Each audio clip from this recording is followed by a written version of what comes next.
আমরা এখন যাচ্ছি রথ দেখতে, উল্টো রথে। চলো চলো।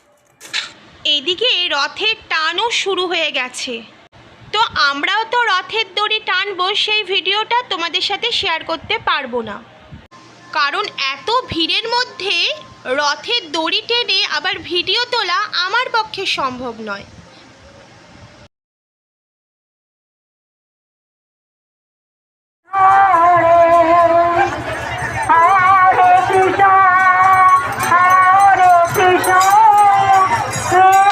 তবে আমাদের পাড়াতে আরও একটা রথ আছে, সেই রথেও প্রচুর ভিড় হয়, কিন্তু ওই রথটা আমাদের পাড়াতে আসতে একটু রাত হয়, সেই কারণে আর কিন্তু আমি রাতে বেরোবো না।